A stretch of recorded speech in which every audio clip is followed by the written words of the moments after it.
6 April 1931 থেকে 17 জানুয়ারি 2014 এই 82 বছরের আয়ু ছিল তাঁর। 26 বছরের শিল্পী জীবন। 1953 থেকে 1979 অভিনয় করেছেন 61টি ছবিতে, যার মধ্যে 6টি হিন্দি, বাকিগুলি বাংলা। প্রাথমিকভাবে সঙ্গীত শিল্পী রূপে প্রতিষ্ঠিত হবেন ভেবেছিলেন। শান্তিনিকেতনে নীলিমা সেনের কাছে গান শেখা এই মেয়েটি, যদিও ভাগ্য তাঁকে নিয়ে গেল অভিনয়ের জগতে। বাংলা ছবির বিখ্যাত আর সব নায়িকা বিয়ের আগে অভিনয়ে এলেও তিনি আসেন বিয়ে ও সন্তান জন্মাবার পর। অভিনয় জীবনে সহসা সমাপ্তি টেনে দিয়ে দীর্ঘ 35 বছর সাধারণের আড়ালে জীবন কাটান। দাদা সাহেব ফালকের মতো মহার্ঘ পুরস্কারও তাঁর ব্রতভঙ্গ করাতে পারেনি। তাঁর দৃঢ়তা ছিল সত্যজিৎ রায়ের শর্তমাফিক ছবিতে অভিনয় করার অস্বীকৃতি জানানোয়। রাজ কাপুরকেও তিনি ফিরিয়ে দিয়েছিলেন। সাংবাদিকদের তোয়াক্কা করেননি। পারিশ্রমিক এক সম্ভ্রান্ত জায়গায় নিয়ে গিয়েছিলেন।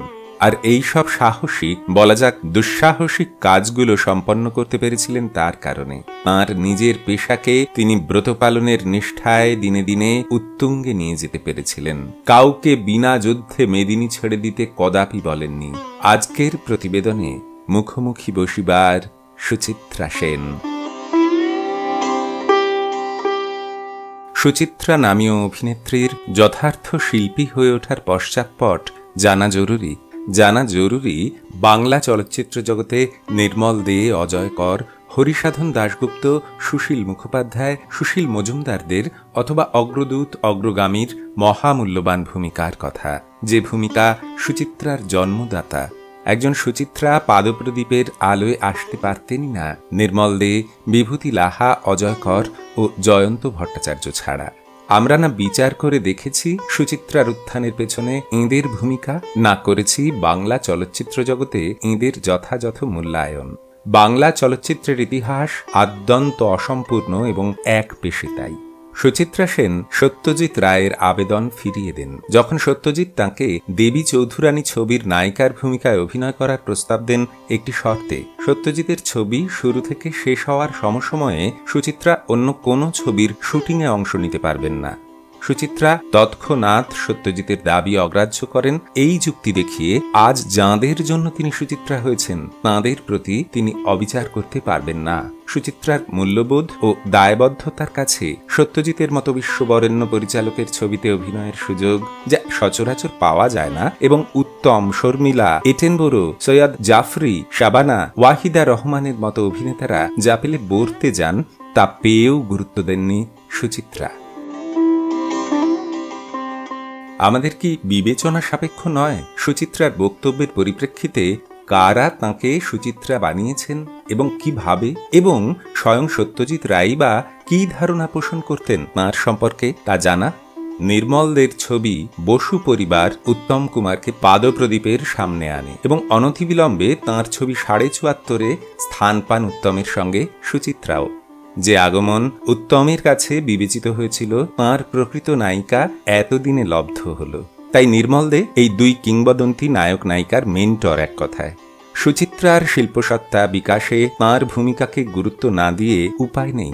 অজয় করের 6টি ছবিতে সুচিত্রার অভিনয় আছে। সুচিত্রার অভিনয় জীবন শুরু 1952 থেকে, শেষ কোথায় ছবি দিয়ে, যদিও এ ছবিটি মুক্তি পায়নি কখনো। আর 1954তেই সুচিত্রাকে নিয়ে ছবি করেন অজয়। সুচিত্রার ওটি দ্বাদশ বা ত্রয়োদশ ছবি, গৃহপ্রবেশ। আর 55তে সাজঘর। ছবি দুটি জনপ্রিয়তা পায়নি, তবে সুচিত্রার ছবি ইতিমধ্যেই জনপ্রিয় হওয়ার জন্যই তিনি তাঁকে নিয়ে ছবি করেন, যার পরিণতি হারানো সুর, সপ্তপদী, 7 পাকে বাঁধা, দত্তা ও প্রণয় পাশাতে। অজয় করের চলচ্চিত্র ভাবনায় প্রথম লগ্নে সত্যজিৎ চিত্রনাট্য লিখেছিলেন ঘরে বাইরের, যা পরিচালনা করার কথা ছিল হরিসাধন দাশগুপ্তের, আর সে ছবির নায়িকা নির্ধারিত হয়েছিলেন সুচিত্রা সেন, আর ক্যামেরাম্যান থাকবেন অজয় কর। জীবনের প্রাথমিক পর্বে এই মানুষদের প্রতি কৃতজ্ঞতাবশতই সত্যজিৎকে প্রত্যাখ্যান করেন সুচিত্রা। সুচিত্রার ছবির মূল্যায়নে অজয় করের মতো আপাত অবজ্ঞাত প্রতিভার ভূমিকা জানা জরুরি।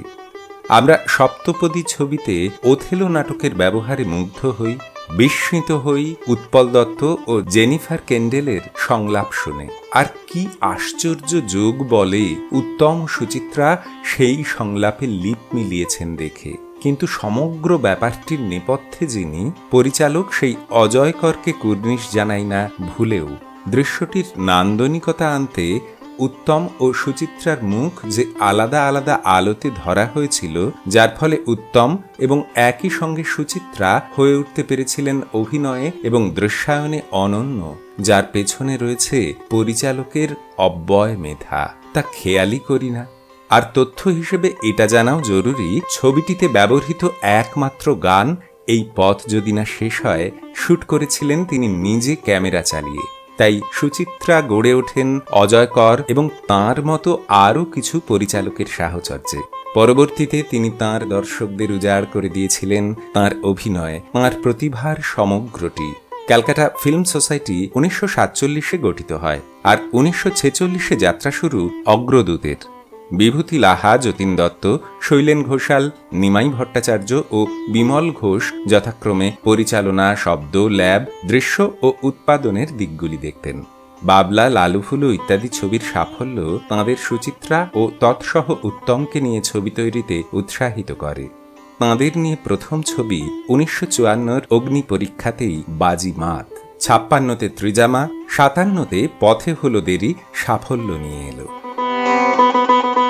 অন্যদিকে বিভূতি লাহার সুচিত্রা এক স্বতন্ত্র অধ্যায় বাংলা সিনেমায়। 1954-তে সুচিত্রা তরু মুখোপাধ্যায়ের অ্যাটম বম্ব ছবিতে এক্সট্রার রোলে ছিলেন।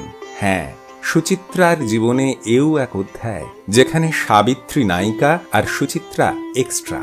সেই সুচিত্রাকে সে বছর অগ্নি পরীক্ষায় নামিয়ে যেমন সফল হয়েছিলেন অগ্রদূত, তেমনি 56-তে অগ্রগামী সুচিত্রাকে আনলেন সাগরিকায়। প্রথমটি ত্রিজামা, তো দ্বিতীয়টি 56-তেই শিল্পী। আর মগ্ন এক তপস্বিনীর মতোই সুচিত্রা অতিক্রম করতে থাকেন একের পর এক তাঁর প্রাক্তন সাফল্যকে।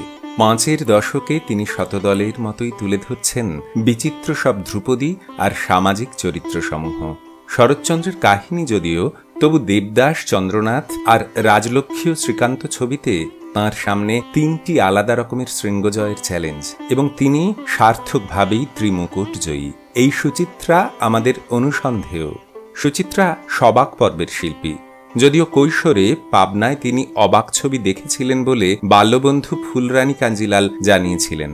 সুচিত্রা সবাক যুগের এবং স্বাধীনতা পরবর্তীর। সুচিত্রার দুর্ভাগ্য যে শরৎচন্দ্র তাঁর দেবদাস আর গৃহদাহ দেখেননি। দেখেছিলেন শরৎচন্দ্রের জীবিতকালে নির্মিত নিউ থিয়েটার্সের প্রমথেশ বড়ুয়ার করা ছবি দুটি। তবে সুচিত্রার দেবদাস তো নিউ থিয়েটার্সের প্রাক্তনী বিমল রায়েরই হাত ধরে। এই প্রসঙ্গে যাত্রিকের কথা বলা দরকার। এর অন্যতম কর্ণধার ছিলেন তরুণ মজুমদার। উত্তম সুচিত্রাকে নিয়ে এঁরা করেছিলেন সুপারহিট ছবি চাওয়া পাওয়া। সুচিত্রা সেনের প্রাথমিক পর্বের ছবিগুলির পরিচালকদের অতএব সম্ভ্রম নিয়ে দেখার। যে জয়ন্ত ভট্টাচার্যের কথা গোড়ায় উল্লেখ করেছিলাম, অগ্রগামীর সেই প্রাণ পুরুষের কাছে সুচিত্রা কেমন ছিলেন? সুচিত্রাকে নিয়ে একাধিক সুপারহিট ছবি বানিয়েছেন তাঁরা, যার মধ্যে শিল্পীর ক্যামেরাম্যান ছিলেন হলিউডের বিখ্যাত পরিচালক রেনোয়ার, দ্য রিভার এর আলোকচিত্র শিল্পী রামানন্দ সেনগুপ্ত। সুচিত্রার মধ্যে তিনি দেখেছিলেন চিরায়ত বাঙালির নারী সত্তা, আর তাকেই কাজে লাগাতে চেষ্টা করে গিয়েছিলেন সুচিত্রাকে নিয়ে করা তাঁর ছবিগুলিতে। নিউ থিয়েটার্সই প্রথম স্টারদের জন্ম দেয়। কানন দেবী, প্রমথেশ বড়ুয়া আর অগ্রগামী দিয়েছে উত্তম কুমার ও সুচিত্রা সেনকে। জয়ন্ত ভট্টাচার্য বলেছিলেন, সাহস নিয়ে বলতে পারি অভিনয়ে সারা ভারতবর্ষে এঁদের সমকক্ষ নেই। তাঁরা সেই অদ্বিতীয় যুগলের জন্ম দেওয়ার দাবিদার। কথাটা 16 আনার ওপর সত্য। স্বয়ং সত্যজিৎ রায় তপন সিংহকে বলেছিলেন, শেষোক্তজনের আত্মজীবনীতে পাই উত্তম সুচিত্রার মতো জুটি সারা বিশ্বে নেই। হায়, তবু সুচিত্রা না সত্যজিৎ, না তপন সিংহ, না মৃণাল, না ঋত্বিক কারো পরিচালনায় একটাও ছবি করতে পারলেন না। শিল্পজীবনের অসম্পূর্ণতা নিঃসন্দেহে, আবার এও ঠিক তিনি অভিনয়ের মধ্যে দিয়ে যা দিয়ে গেছেন তার মূল্যায়ন হতে থাকবে যুগে যুগে নিঃসন্দেহে।